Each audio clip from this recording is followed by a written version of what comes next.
우리 하나님 말씀 보겠습니다. 하나님 말씀은 민수기 25장 1절부터 3절까지 보겠습니다. 민수기 25장 1절부터 3절까지의 말씀을 제가 한 절, 여러분이 한 절 읽고 마지막 3절 다 같이 보겠습니다. 민수기 25장 1절부터 3절까지의 말씀입니다. 민수기 25장 1절부터 3절까지의 말씀 다 찾으셨으면 제가 먼저 봉독하도록 하겠습니다. 성경이 없으신 분들은 화면을 참고해 주시기 바랍니다. 이스라엘이 시딤에 머물러 있더니 그 백성이 모압 여자들과 음행하기를 시작하니라. 그 여자들이 자기 신들에게 제사할 때에 이스라엘 백성을 청하매 백성이 먹고 그들의 신들에게 전함으로, 다 같이 보겠습니다. 이스라엘이 바알 부올에게 가담한지라. 여호와께서 이스라엘에게 진노하시니라. 아멘. 하나님의 큰 은혜가 우리 가운데 임하기를 소망합니다. 오늘 은혜에 머무릅시다 라는 제목으로 제가 말씀 전하도록 하겠습니다. 우리 김성준 선교사가 열심히 사역하고 있는 아프리카, 여러분 기억나실지 모르겠습니다. 그곳에 우리 성도님들이 헌금해 주시고 또 섬김의 손길 선교회에서 지원해서 아름답고 풍부한 우물을 저희가 팠습니다. 그 우물은요, 그냥 이런 산골짜기에 있는 게 아니라요, 사막 한가운데 있는 것 같아요. 아무것도 없는 허허 벌판에 거기에 저희가 우물을 팠는데 세상에 거기서 물이 나오는 겁니다. 처음에 제가 케냐를 갔는데 케냐에 그 포콧이라는 지역에 들어갔거든요. 거기서 뭘 봤냐면 낙타를 봤어요. 낙타가 이렇게 들어오는데 그 책에서만 보던 낙타, 그 꿈에서도 못 봤던, 본 적이 없으니까 꿈에도 안 나오더라고요. 저는 그 낙타를 제가 이렇게 봤는데 너무 크고 제 머릿속에 처음 떠오르는 생각은 뭐냐면 메르스, 그런 생각이 떠오르는 거예요. 그래갖고 얼른 제가 가다가 그 차로 다시 돌아가갖고 차 안에서 이렇게 구경했던 기억이 납니다. 그런 한가운데 하나님의 은혜로 물을 파게 하셨는데요, 그 물의 수량이 얼마나 풍성한지 하루에 40-50톤이 되는 물이 거기서 나오는 거예요. 여러분, 사막 한가운데서요. 지층이 약해서 그것이 무너진다, 어떻게 된다, 여러 가지 말이 많았지만 그래도 하나님의 은혜로 거기에 물이 나오게 됐습니다. 그래서 우리 성도님이 화면도 보시고 사진도 보셔서 많은 사람들이 즐기고 또 먹고 마시는 것을 보고 얼마나 흐뭇해 하셨는지 저도 감사하더라고요. 얼마 전에 그런데 문제가 한 가지 생겼습니다. 우물이 말랐다라는 얘기가 들렸어요. 우물에서 물이 더 이상 나오지 않는다는 김성준 선교사의 메시지를 저희가 받았습니다. 그게 걱정이 되더라고요. 그럼 그 사람들 뭐 먹고 사나? 그 사람들 뭐 마시고 사나? 그 사람들에게 물이 필요한 이유는요, 거기는 주로 가축을 치는 그런 목축업을 하는데 물이 없으면 당연히 가축을 칠 수가 없죠. 그 동네는요, 아무리 정착을 시키려고 해도 잘 정착이 안 된대요. 늘 살던 유목민의 삶을 살아야 마음이 편해하는 그런 부족이랍니다. 그런데 물이 없으면 가장 치명적인 일들이 벌어지게 되고 결국엔 폭동이 생기고 강도로 돌변하는 일들이 벌어진대요. 그래서 우리 성도님도 문자 다 받으셨을 겁니다. 우물을 위해서 기도해달라고, 그 물이 마르지 않게 되도록 기도하라고 그렇게 부탁을 드렸어요. 저한테 두 가지 경우의 수에 대해서 얘기를 하더라고요. 첫 번째는 물이 정말로 말라버리는 겁니다. 너무나 극심한 가뭄으로 인해서 물이 완전히 말라버릴 수도 있대요. 그렇게 되면 이건 방법이 없답니다. 혹시나 마르더라도 물이 회복될 수 있도록 기도해달라고 그러고, 그게 너무 부담스러운 기도 제목이에요. 어떻게 말랐는데 회복이 됩니까? 근데 그렇게 역시 선교사님은 믿음이 대단하세요. 그렇게 기도를 해달라고. 두 번째로는 물이 마르지는 않아도, 물이 너무 많이 써서 없어지진 않아도 이 사람들이 막 쓰다 보면 기계적인 문제나 전기적인 결함으로 인하여 물이 나오지 않을 수도 있다는 거예요. 실제로 제가 가서 우물을 푸는 사람들을 봤습니다. 죄송하지만 줄 같은 건 안 서요. 그 김성준 선교사가 앞에 나가서 자, 줄 서세요 얘기하고 있는데, 얘기하는 그 순간에 와서 새치기를 너무나 뻔뻔하게 하고 있는 사람들을 보고 참 힘들겠다는 생각이 들었습니다. 근데 물이 여러분 원하는 대로 잘 안 나와요. 그러니까 물이 막 칼칼칼 나왔으면 좋겠지만 물이 있는 수량만큼 이렇게 나오는 것 아니겠습니까? 그러면 이 사람들이 어떻게 하냐면 수도꼭지를 이렇게 붙잡고 흔들어요. 그러면 이 시멘트에 고정되어 있는 그 파이프가, 제가 갔을 때는요, 사람들이 하도 흔들어야 되니까 이게 흔들리더라고요. 왜 예전에 우리 테레비 안 나오면 막 쳤잖아요. 그럼 이상하게 테레비가 잘 나오는 것처럼 느껴지지 않습니까? 그것처럼 아프리카 분들이 수도꼭지를 흔들고 있더라고요. 흔들고 있으니까 이게 막 이게 흔들흔들거리고 중간에 이게 파이프가 부서질 수도 있다라고 얘기도 하고, 판지 얼마도 안 됐는데 그런 일들이 벌어지는 거예요. 그러니까 험하게 썼으니까 그런 일들이 일어날 수 있으니 기도해 달라고 하더라고요. 근데 이것도 문제인 것은 아프리카에 그런 기술을 갖고 있는 사람들이 별로 없는 거예요. 혹여나 갖고 있더라도 너무나 비싼 금액을 요구하는 겁니다. 하나님의 은혜로 그런데 그 모든 것들이 잘 고쳐지고 지금은 물이 마른 게 아니라 전기적인 문제로 인하여 어려움을 겪었고 해결이 돼서 지금은 물이 잘 나온다고 합니다. 제가 이 우물에 대해서 공부하고 배운 것이 한 가지가 있어요. 2010년도의 통계이긴 하지만 한 해 사하라 사막 이남에 있는 아프리카에 여러분 6만 개의 식수 펌프가 만들어진다는 거 아십니까? 매년 6만 개가 여러 단체들이 서로 물을 파서 6만 개가 만들어진대요. 그 6만 개가 지금 여러분 2007년도니까 무려 42만 개 정도가 2010년부터 새로 생겼을 거 아니에요. 그럼 물이 부족하겠습니까, 여러분? 물론 부족한 데도 있겠죠. 근데 많이 해결이 되었고 삶의 질이 많이 올라갔을 거라는 생각을 했어요. 그런데 그 아래에 아주 의미 있는 통계가 있더라고요. 그 중에 매년 30에서 40% 정도가 고장이 난대요. 우물을 쓸 수 없는 우물이래요. 이유가 뭐냐? 유지 보수하는 것이 잘 되지 않아서 고장으로 방치하게 된대요. 방치하게 되면 또 식수가 오염되게 되고요. 그래서 더 먹을 수 없는 우물이 되는데 그러한 우물의 수가 매년 18,000개에서 24,000개 정도 된다라는 조사 결과가 있습니다. 여러분, 그 밑에 아무리 물이 나오면 뭐합니까? 그 밑에 여러분 아무리 시원하고 깨끗하고 그래서 여러분 그 가란 그 영혼들이 먹을 수 있는 물이 풍성히 나오면 뭐합니까? 유지되지 않고 보수되지 않은 이물은 없는 우물과 동일하구나 하는 생각을 제가 하게 되었고 깨닫게 되었어요. 여러분, 저희는 우물을 파는 것도 중요하지만요, 저희가 파놓은 우물을 잘 관리하고 싶습니다. 우리 성도님들 계속 기도해 주시기 바랍니다. 마르지 않게 기도해 주세요. 그리고 수도꼭지 흔들지 않게, 싸우지 않게, 그래서 깨끗하게 쓸 수 있도록 여러분 꼭 기도해 주셨으면 좋겠습니다. 왜 이 우물 얘기를 드렸냐면요, 신앙도 마찬가지라는 생각이 드는 거예요. 예수님께서 예수를 믿는 자에게 배에서 생수의 강이 흘러차 넘칠 거라고 약속해 주셨습니다. 여러분, 주님께서 우리에게 주신 은혜의 생물은요 마르지 않는 것입니다. 믿으시죠? 풍성합니다. 믿으시죠? 깨끗합니다. 아멘이세요? 문제는 뭐냐면 이 우물이 우리가 소유하고 이 우물을 갖고 있다 하더라도 우리가 과연 이 우물을 잘 관리하고 있느냐, 우리가 이 우물을 잘 지금 소유하고 지키고 있느냐 하는 문제가 있더라는 거예요. 여러분, 주님께서 주신 은혜가 지금도 샘솟고 계십니까? 그렇지 않다면 두 가지 문제예요. 하나는요, 물이 마른 거예요. 여러분, 근데 예수님이 마르실 리는 없잖아요. 그럼 뭐가 문제일까요? 그것을 퍼오고 그것을 길러야 하는 우리의 마음의 태도에 문제가 있다는 것 아니겠습니까? 여러분, 깊은 샘이신 주님을 만나는 것도 중요하지만요, 그러나 그 만난 주님 안에 계속 머무르는 것도 저는 중요하다고 믿습니다. 여러분, 18,000개, 24,000개의 우물이 없어지는 것처럼 우리 많은 믿는 자들이 주님을 뜨겁게 만나고 주님을 경험하고 주님을 사랑했다고 하는 자들이 얼마나 많이 주님을 떠나고 얼마나 많이 주님의 마음을 아프게 하고 얼마나 많이 그 은혜를 까먹는지 모르겠습니다. 우리 교회에 새 가족을 한 분 만났어요. 이 새 가족 성도님이 교회 다니시는 거 어떠세요? 라고 얘기했더니 아주 자랑스럽게 저한테 얘기를 해주시더라고요. 목사님, 제가 여기 예배 드린 지 몇 달 됐는데요, 이 몇 달 예배를 드리는 동안 매번 예배마다 눈물이 나와요. 그래서 제가 뭐라 그러는지 아세요? 혹시 우울증이 있으실까요? 그래서 여쭤봤어요. 여러분, 어떻게 매번 그렇게 눈물이 납니까?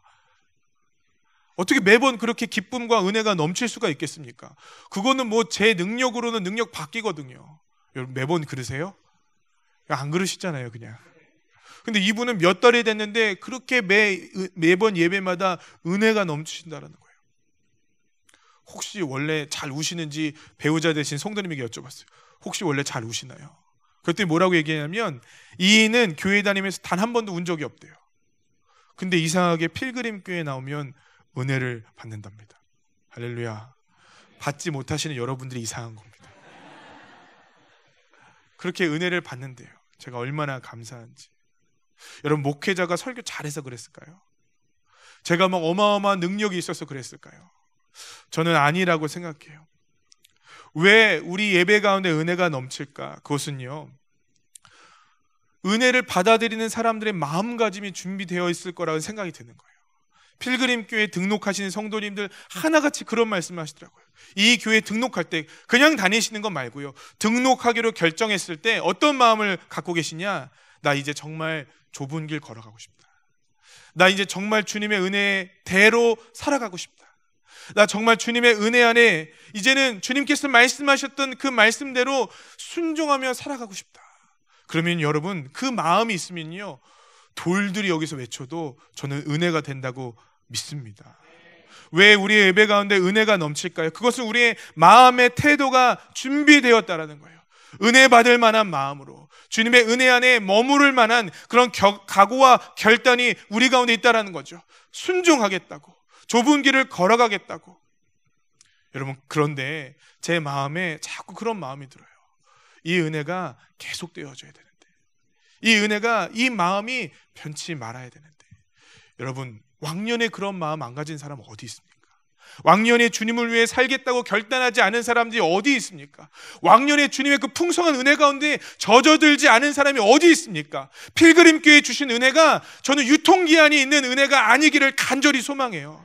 저를 비롯해서 우리 성도님들 가운데 그 눈에 눈물이 마르지 않기를 간절히 소망합니다.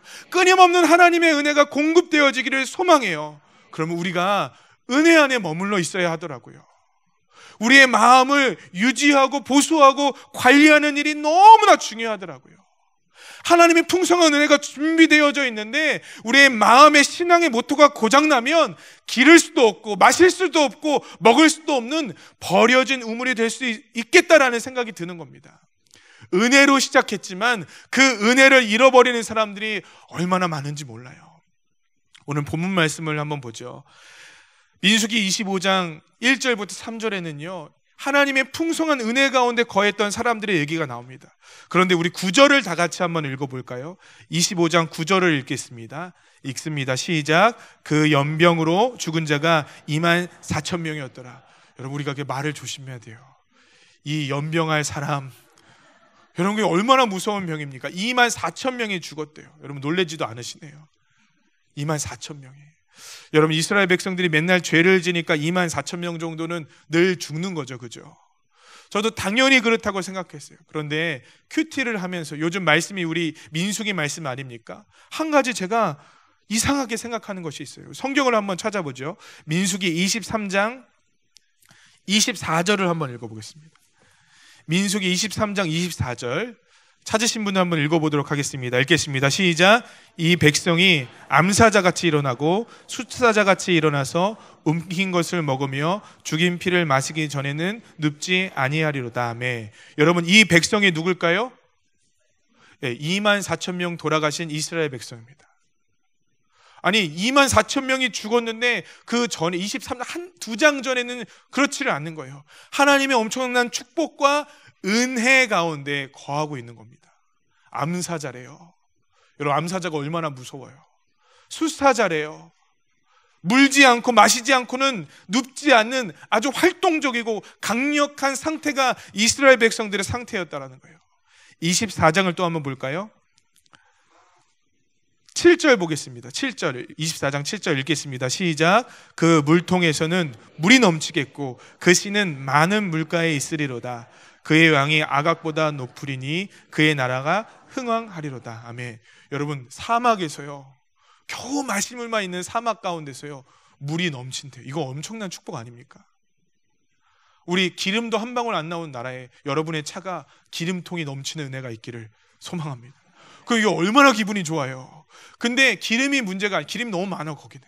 근데 물이 차고 흘러 넘친대요. 근데 얼마나 풍성한지 그 씨가 강가에 심겨진 씨래요. 물이 걱정이 없어요. 하나님의 은혜가 아주 풍성히 임하는 이스라엘 백성들의 상태라는 거예요. 여러분, 우리 25장은 어떤 상태여야 될까요? 축복받았더라. 할렐루야. 은혜가 풍성하더라. 잘 먹고 잘 살았더라. 하나님의 놀라운 임재 가운데 그들이 늘 거하였더라 라고 끝내야 되는데요, 25장은 그렇게 끝나지 않습니다. 25장 9절은요 연병으로, 이게 발음이 좀 이상하네요. 연병으로 24,000명이 죽었대요. 저는 여기서 한 가지 중요한 신앙의 원리를 발견하게 됩니다.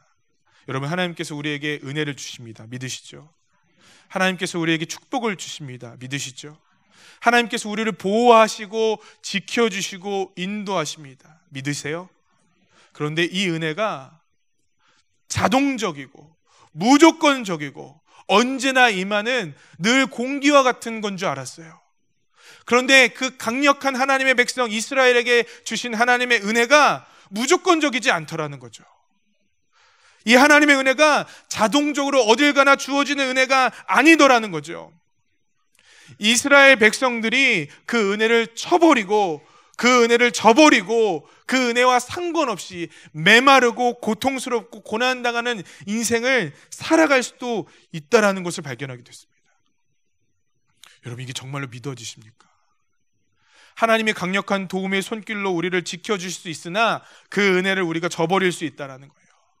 이 23장, 24장은요 발락과 발람이라는 사람의 저주로부터 시작합니다. 발락이라는 왕이 발람이라는 사람을, 당시에는 가장 영적으로 민감했던 접신할 수 있는 사람을 찾아가서 이스라엘 백성들을 저주하려고 해요. 왜냐하면 이스라엘 백성들에게 능력의 근원이 누구입니까? 하나님이기 때문에. 이 하나님과 이스라엘 백성들이 끊어지기만 하면 그러면 이것들은 다 멸망당할 수도 있겠다라는 생각을 한 거예요. 그래서 저주를 하려고 했는데 저주가 안 되고 축복이 돼요. 여러분, 이거 얼마나 놀라운 은혜입니까? 여러분을 뒤에서 그 험담하는 직장 상사가 여러분을 험담하려고 하는데 험담이 안 나오는 거예요. 축복만 나와요. 이거 왜 이래 하고 서류를 던지려고 하는데 서류가 안 던져지고 너무 잘했어. 이게 말이 됩니까, 여러분? 축복만 나오는 거. 그런데 하나님께서 그러한 은혜를 주세요. 이스라엘 백성들은 분명히 하나님의 은혜의 날개 아래 거하고 있었어요. 근데 문제가 하나 생겼습니다. 25장 1절을 한번 보겠습니다. 25장 1절 읽겠습니다. 시작. 이스라엘이 시딤에 머물러 있더니 그 백성이 모압 여자들과 음행하기를 시작하니라. 여러분, 모압 여자들과 음행하기를 시작할 때 은혜에서 멀어지더라는 겁니다. 하나님께서 분명히 지켜주실 의지가 있었거든요. 하나님께서 도우실 마음이 있었거든요. 그런데 그들이 어느 순간 그들의 태도가 잘못되기 시작할 때, 그들의 신앙이 변들기 시작할 때, 그들의 신앙에 뭔가 문제가 일어나기 시작할 때 그들이 죽어가더라는 것입니다. 은혜가 떨어지더라는 것입니다. 은혜의 울타리에서 벗어나서 세상으로 나갈 때 그들은 처참하게 무너지더라는 것입니다. 이것이 우리의 신앙의 원리라는 거죠. 저는 하나님의 은혜가 우리 가운데 무조건적으로 부어진다고 배웠어요. 하나님께서 우리가 죄를 짓건, 우리가 하나님을 떠나건, 하나님을 의도적으로 저주하건 아무 때나 하나님은 우리를 사랑하시고 우리에게 능력을 부어주신다고 배웠어요. 근데 성경을 잘 보니까 그렇지 않더라고요. 물론 그들에게 기회를 주십니다. 그들이 돌이킬 수 있는 하나님의 사랑은 꺾지 않으십니다. 그들을 여전히 여호와께로 돌아오라고 하나님이 목 놓아 외치고 계십니다. 그러나 하나님께서 준비하여 두신 은혜들이 그 자들에게 그냥 부어지는 것은 아니더라고요. 갈라디아서 5장 4절을 한번 읽어드리겠습니다. 잘 들어보세요. 율법 안에서 의롭다함을 얻으려 하는 너희는 그리스도에게서 끊어지고 은혜에서 떨어진 자로다. 여러분, 제가 후반절을 다시 한번 읽어드리겠습니다. 너희는 그리스도에게서 끊어지고 은혜에서 떨어진 자로다. 신약에도요, 하나님의 십자가의, 그 예수 그리스도의 십자가의 능력을 온전히 믿지 못하는 사람들이 생겨났어요. 그 사람들을 향해서 사도 바울이 뭐라고 얘기합니까? 이것만큼 저주스러운 게 어디 있어요? 이것만큼 불쌍한 게 어디 있어요? 그리스도에게서 끊어진대요, 여러분. 은혜에게서 떨어진대요. 여러분, 두렵지 않으세요? 여러분, 무섭지 않으세요? 여러분, 그리스도에게 접붙여지는 것이 얼마나 어렵습니까? 예수님에게 접붙여지는 것이 얼마나 어려워요. 여러분의 자녀들 예수님 정말 바르게 믿게 하려고 몸부림치시는데 잘 안 되잖아요. 그놈의 게임 좀 끊게 하려고 하는데 맨날 화내잖아요. 그런데 정말 예수님 앞에로 돌아와서 십자가 앞에 굴복하며 은혜 안에 거하는 거 여러분 얼마나 어렵습니까?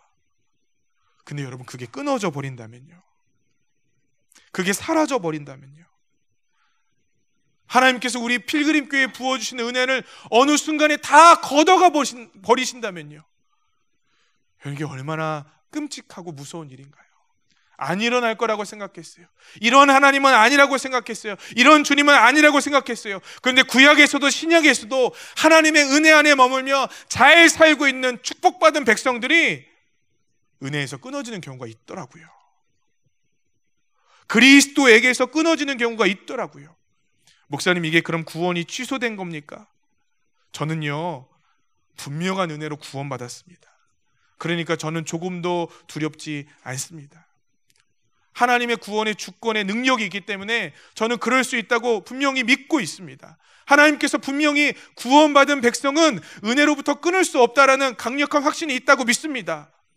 그런데 여러분, 이걸 교리적으로 읽지 말고 우리 실제적으로 한번 읽어보자고요. 여러분, 제가 분명한 구원의 확신 가운데, 은혜 가운데 있지만 제가 제 이름을 넣어서 이 성경 본문을 한번 읽어보겠습니다. 김영석 목사가 그리스도에게서 끊어지고 은혜에게서 떨어졌습니다. 여러분, 이거 심각한 상태 아닙니까? 여러분의 이름이 이 성경에 기록된다고 생각해 보십시오. 너희가가 아니라 아무개 성도님이 그리스도에게서 끊어졌습니다. 온전히 십자가를 의지하지 못하는 아무개 성도님이 은혜에서 떨어졌습니다. 여러분, 가만히 계실 수 있겠어요? 괜찮으시겠어요, 정말? 막 다리가 후들거리고 식은땀이 나며 나 어떻게 하면 좋을까 하는 생각이 여러분 들지 않으시겠어요? 우리 주님 우리에게 경고하시는 겁니다. 그리스도에게서 끊어질 수 있다고요. 은혜에서 떨어질 수 있다고요. 하나님의 강력한 도움의 손길로 넘쳐 흐르는 물처럼, 강가에 흐르는 심겨진 씨처럼 우리를 풍성하게 인도하고 이끌어 주실 수 있지만 그 은혜가 끊어져서 24,000명이 죽어가는 말도 안 되는 저주의 삶으로 떨어질 수 있다는 거예요. 이게 성경이 우리에게 증언하고 있는 하나님의 모습입니다.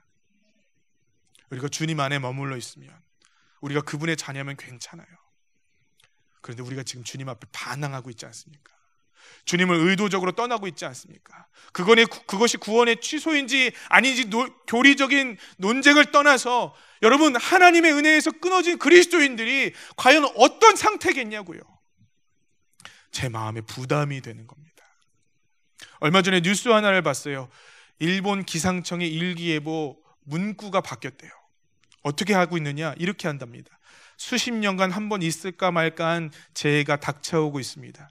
주변 상황을 확인하고 즉시 안전을 확보해 주시기 바랍니다. 여러분, 이러한 속보, 이러한 예보 혹시 한국 뉴스에서 들으신 적 있으세요? 저는 없어요. 한국 뉴스들은요, 대략 강수량이 이 정도 될 것 같습니다. 큰 피해가 예상되니까 안전을 대비해 주시기 바랍니다. 뭐 이 정도의 경고는 해도요, 그렇게 심각하게 얘기하지 않아요. 이번에 NHK에서도요, 기상청은 비가 올 거라고 밝혔습니다. 뭐뭐 할 거라고 밝혔습니다라는 간접적인 인용문을 하지 않기로 결정했대요. 대신에 피하십시오, 도망가십시오, 숨으십시오, 대비하십시오라는 직접적인 화법으로 모든 문장들을 다 바꿨다고 합니다. 이유가 궁금해요. 이유가 뭔지 아세요? 일본에 대지진이 일어났었잖아요. 3.11 대지진이 일어났을 때 엄청나게 많은 큰 피해와 어려움들이 있었다는 것을 이 사람들이 깨닫게 됐어요. 이유가 뭘까? 오는 거 알았어요. 큰 피해가 있다는 거 알았어요. 그런데 그것을 얘기하는 기상청의 태도가 잘못됐다는 거예요. 그것을 얘기하는 방송국의 단어가 적절치 않았다고 반성했다는 거예요. 그 다음부터 위험한 것을 위험하다고 얘기하는 직접적인 화법으로 바꿔놓았대요. 이번에 일본에 큰 폭우가 있었습니다. 이 폭우가 있었을 때 일본 기상청이 24시간 계속해서 끊임없이 이 비가 어떤 형태로 내릴 것이고 얼마나 큰 피해를 줄 것인지 직접 화법으로 얘기하기 시작했어요. 52만 명이 대피했습니다. 근데 몇 명의 사상자가 난 줄 아세요? 단 6명. 52만 명이 대피했대요. 강이 범람해서 마을이 없어지고요, 철교가 휩쓸려 가고요, 피해가 얼마나 커졌는지 상상할 수 없는 피해가 임했는데 사상자는 단 6명밖에 없다라는 거예요. 이유가 뭡니까? 직접 화법으로 얘기했기 때문에. 이유가 뭡니까? 아주 분명하게 경고했기 때문에. 제가 이걸 보고 얼마나 반성을 했는지 몰라요. 우리 필그림교회 성도들에게 내가 이렇게 설교했어야 되는데, 필그림교회 성도들에게 분명히 귀에 거스를 수도 있고 마음에 불편함을 끼칠 수도 있지만 이렇게 설교했어야 되는데, 여러분, 주님께 반항하고 주님을 떠나고 주님 말씀과 상관없는 우리들은요, 은혜에서 떨어진 자입니다. 그리스도에게 상관없는 자입니다. 하나님께서 우리에게 은혜를 부어주시려고 해도 받을 수 없는 더러운 자입니다. 여러분, 믿으세요? 이게 두려워지시기를 간절히 소망합니다. 저는 우리가 예수를 믿는 거 너무 중요하다고 여겨요. 우리가 예수님의 은혜를 받았다는 거 너무 중요하다고 여겨요. 눈물을 흘렸던 거, 마음이 기뻤던 거, 방언을 받았던 거, 병을 고침받았던 거, 하나님의 큰 능력과 기사 가운데 머물러 있었던 거, 그거 전 중요하다고 여겨요. 그게 잘못됐다는 거 아닙니다. 그런데 그런 경험이 지금도 있냐고요. 그런 은혜가 지금도 머물러 있냐고요. 여러분, 저는 그것이 여러분들에게 너무 궁금해요. 과거의 은혜를 경험하는 것이 아니라 지금 내가 머물러 있습니다. 과거에 순종한 것이 아니라 지금도 내가 순종하고 있습니다. 과거에 주님을 뜨겁게 섬긴 것이 아니라 지금도 내가 뜨겁게 주님을 섬기고 있습니다라고 고백할 수 있었으면 좋겠습니다. 머물지 못하는 신앙은 저는 가짜라고 생각해요. 주님의 은혜 안에 머물러 있지 않은 신앙은 저는 잘못되고 병든 믿음이라고 생각합니다. 이 믿음은요, 연병에 24,000명이 죽을 수밖에 없는 믿음이에요. 여러분, 야고보서 말씀해 보니까 귀신들도 하나님의 아들이 누군지 알고 믿는데요, 떠든대요. 그렇지만 그것을 진짜 믿음이라고 여깁니까? 여러분, 저는요, 여러분이 은혜 안에 끊임없이 머물러 있기를 간절히 소망합니다. 저는 마가다락방에서 하나님의 은혜로 치유받는 성도님들을 많이 봐요.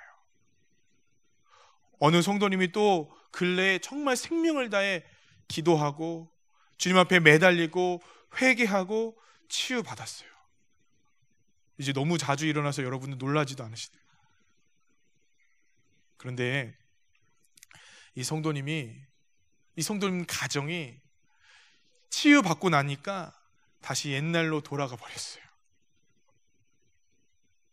다시 옛날로 돌아가 버렸어요. 예전과 동일한 형태의 삶을 사셨대요. 그게 뭔지 제가 구체적으로 말씀 못 드리겠어요. 근데 이분이 얼마 전에 올라오셔서 하시는 말씀이 뭐냐면, 다시 그 병이 생겼다는 거예요. 다시 그 병이 도졌다라는 거예요. 전 여러분, 우리가 은혜 받으면요, 기적 경험하면요, 늘 주님의 곁에 머물러 있는 줄 알았어요. 아니더라고요. 저만 봐도 그래요. 우리가 은혜 안에 머물러 있기를 몸부림치지 않으면요, 우리 어느 순간에 다른 곳에 가 앉아있지 않습니까? 여러분, 주님께서는 분명히 요한복음 15장 7절에 내 말이 너희 안에 거해야 된대요. 나의 안에 거하고 내 말이 너희 안에 거해야 된대요. 주님이 우리가 있어야 할 자리들을 분명히 마련해 주신 거예요. 은혜의 영역은 이 정도다. 은혜의 자리는 이 정도다. 내 말이 너희 안에 거하는 그 정도다. 여러분, 주님을 병 고치는 도구로 생각하지 마세요. 주님이 여러분의 인생을 바꿔주는 도깨비 방망이로 여러분 여기지 않으시기를 간절히 축복합니다. 그분을 사랑해야죠. 우리는요, 그분을 섬겨야죠. 그분을 믿어야죠. 그러면요, 우리 그분 곁에 늘 있을 거예요. 그분의 말씀 안에 늘 거하려고 몸부림칠 거예요. 이스라엘 백성들은 그거에 실패했어요. 25장 3절에 보니까 바알 부올이래요. 모압의 여자들이 꼬드겼어요. 우리 바알을 좀 섬기자. 음란 플러스 그들이 부올이라는 곳에서 바알 신을 섬기기 시작합니다. 은혜의 바운더리에서 벗어나서 세상 것들을 즐기기 시작했어요. 여러분, 은혜 걷어가세요. 주님께서 그 강력한 은혜를 걷어가시더라고요. 두려운 마음으로 전합니다. 이것이 주님께서 저와 여러분에게 하시는 하나님의 마음이라고 저는 분명하게 믿습니다. 여러분의 위치는 어디세요? 여러분의 자리는 어디십니까? 어떻게 하면 우리가 머무를 수 있을까요? 저 두 가지만 잠깐 보고 말씀 마치겠습니다. 첫 번째로는요, 우리 본성과 싸워야 합니다. 이 25장 1절을 한번 읽어볼까요? 25장 읽겠습니다. 시작. 이스라엘이 시므에 머물러 있더니 그 백성이 모압 여자들과 음행하기를 시작한지라. 여러분, 그 시작이 뭡니까? 음행이래요. 음행. 여러분, 사람의 본성이 있습니다. 사람의 본성은요, 즐기고 싶고요, 누리고 싶고요, 높아지고 싶고요, 이기적이고 싶고요, 많은 것을 채우려고 합니다. 여러분, 우리 주님께서 예수를 믿음으로 말미암아 그 모든 것들을 회복시키는 능력을 저는 주신 줄 믿습니다. 그런데 그럼에도 불구하고 우리에게 남아져 있는 것들이 있어요. 여러분, 우리가 예수를 뜨겁게 믿었지만 그러나 여전히 우리 안에 스물스물 올라오는 옛 자아들이 있다고요. 이스라엘 백성들에게 무엇이 있었어요? 이들은 요단강도 건넌 사람들이에요. 하나님의 은혜로 새롭게 된 사람들이에요. 어느 학자에 의하면 민수기 21장은요, 다음 세대, 그러니까 이전 세대가 아니라 그 다음 새로운 세대의 신앙인들의 여정이라고 기록하고 있더라고요. 뭔가 여러분 다른 거예요. 뭔가 배운 게 있고요, 뭔가 그 경험한 게 있고요, 뭔가 새로워질 마음이 있었던 사람들이라는 거예요. 그런데 여전히 그들에게도, 여전히 그 마음에게도 남아있는 것이 있었는데 그게 본성이더라는 거예요. 어떤 본성이 있었습니까? 모압 여자들과 음행하고 싶은 본성이 있었다라는 겁니다. 여러분, 그런데 이 본성이요, 하나님의 은혜에서 머무르지 못하고 뛰쳐나가게 되는 원인이 되라는 거예요. 여러분, 우리에게 얼마나 많은 본성들이 있습니까? 그런데 교회를 다니면서 이 본성과 싸우지 않는 성도들을 저는 참 많이 봤어요. 말씀 앞에 불편해하는 성도님들이 있어야 되는데 불편하지 않고 이 본성과 싸우지 않는 성도님들을 저는 참 많이 봤습니다. 본성이라는 것이 뭘까요? 지금 내가 하고 싶은 대로 다 하는 거예요. 여러분, 게임 중독에 왜 걸릴까요? 하고 싶은 대로 지금 다 앙장할 수 있거든요. 열심히 클릭만 몇 번 하면요, 레벨이 올라가요. 여러분 잘 모르실 수 있습니다. 돈을 받아요. 경험치를 벌어요. 지금 당장 내가 하고 싶은 대로 바로바로 뭔가 보상이 이루어지거든요. 담배를 왜 필까요? 저는 몰랐어요. 담배 피면 냄새 나잖아요. 전 담배 냄새 참 너무 싫거든요. 근데 담배를 피면요, 여러분, 스트레스가 감소한대요. 담배를 탁, 이게 제가 이게 너무 손이 되어서 이렇게 해서 여러분, 벌써 기분이 좋아지는 분들 계시지 않습니까? 네, 회개하시기를 소망합니다. 여러분 건강을 위해서도 이렇게 해서요 하면요, 뇌에서 도파민이나 물질이 나온대요. 여러분, 또 해보지 마세요. 좋아진대요. 좋아서 피시는 거더라고요. 몰랐어요. 그런데 일시적으로 좋아진대요.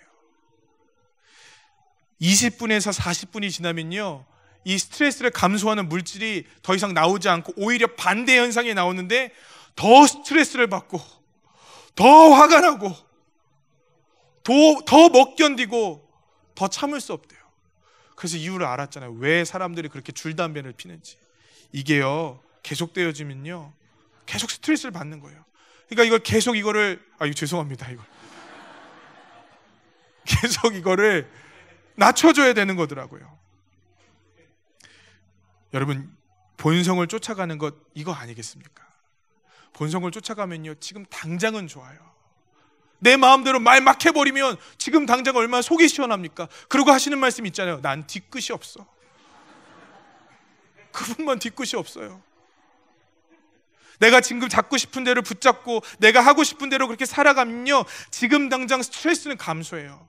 그런데 곧 그것이 20분이건 그것이 40분이건 그것이 일주일이건 2주일이건 모르겠지만 곧 우리의 삶의 은혜를 걷어가 버리는 것입니다. 주님은요, 분명히 자기 자신을 십자가에 못 박으면서 주님을 쫓아오라고 하셨어요.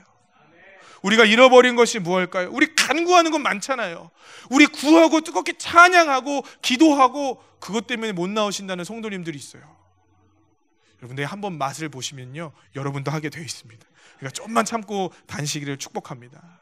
근데 우리에게요, 간구하고 구하고 심지어 커피를 마시러 가서도 기도하는 우리의 열정이 있지만 없는 게 있어요. 우리가 과연 지금 본성과 싸우고 있는가? 로마서 8장 18절은요, 우리가 지금 받는 고난은 장차 나타날 영광과 비교할 수가 없대요. 고난이 뭡니까? 주의 말씀대로 살면서 겪게 되는 어려움들이 고난이에요. 지금 받고 있는 고난은 장차 나타날 영광과 비교할 수 없대요. 여러분, 그거를 바라볼 수 있는 믿음이 있기를 간절히 소망합니다. 지금 이스라엘 백성들은요, 모압 여인과의 그 한 시간의 외도를 즐기기 위해서 하나님께서 주신 은혜들을 다 걷어차 버렸어요. 모압 여인과 즐길 수 있는 그 육체적인 쾌락을 위해서 하나님이 주신 은혜를 다 까먹어 버렸어요. 하나님이 주신 은혜가 크고도 놀라운 건 아니지만요, 지금 당장 우리 눈앞에 보여져 있는 것을 붙잡는 것이 우리의 본성이에요. 여러분, 그것과 싸우는 필그림교회 성도님들 되시기를 간절히 소망합니다. 네, 싸울 때 우리 주님께서 은혜를 주십니다. 싸울 때 그냥 싸우는 것이 아니라 따라해 보시겠습니다. 성령의 도우심으로 싸워야 합니다. 민수기 25장에는 하나님의 도우심이 없어 보여요. 성령님의 도우심이 없어 보입니다. 그런데 민수기 22장부터 23장, 24장을 한번 차분히 읽어보십시오. 어떤 일이 벌어지냐면요, 발람이라는 사람이 하나님을 믿는 백성들을 저주하려고 했대요. 그런데 그 입을 아예 막아버려요.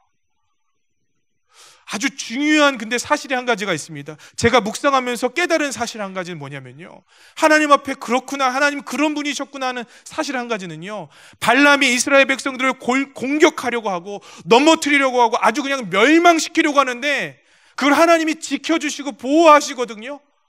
근데 이스라엘 백성들은 몰라요. 그걸. 그런 일이 일어났는지도 몰라요. 그런 일이 있었는지도 몰라요. 하나님이 도우셨는지, 하나님이 지키셨는지, 하나님이 보호하셨는지도 몰라요. 여기까지 이끌어 가시는 주님이 계셨다라는 걸 그들이 지금 잃어버리고 있는 겁니다.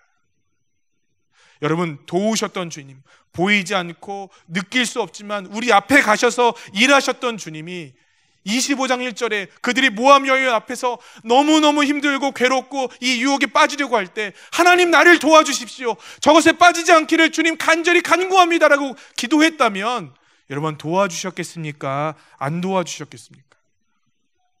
전 분명히 도와주실 거라고 생각해요. 왜냐하면 요청도 안 했는데 도와주셨는데, 지금 요청했으면 그거는 100% 도와주시죠. 하나님이 도우심과 하나님의 역사하심이 있어요. 우리 인생에도요. 저는 그걸 성령의 도우심이라고 얘기하고 싶습니다. 여러분, 우리 인생에는요, 늘 발락과 발람과 같은 문제들이 있습니다. 어떤 것들입니까? 우리 신앙을 완전히 넘어뜨리는 거예요. 우리 신앙을 완전 꿇어앉히게 하는 것들, 주님 안에서 머무를 마음조차 생기지 않게 하는 얼마나 많은 어려움들이 있습니까? 지난주에 제가 아주 신앙이 딱 다운됐거든요. 기도가 안 되고요, 기도도 하기도 싫고요, 그냥 좀 그런 거예요. 여러분, 그럴 때 있으시죠? 아, 저 목사 믿음 되게 없네, 그러실 수 있는데 그럴 때가 있거든요. 근데 언제 그랬는지 아세요? 제가 문자 하나를 받았어요. 어떤 성도님이 암에 걸렸느냐? 아니에요. 교회가 어떤 큰일을 당했느냐? 아니에요. 누가 유튜브에 싫어요를 눌렀냐? 그것도 아닙니다. 뭔지 아세요? 땡땡 카드에서 문자가 왔어요. 이번 달 결제 예정 금액은 이 정도입니다. 제가 돈을 되게 많이 썼더라고요. 깜짝 놀랐어요. 제가 이거 생각하고 쓴다고 했는데.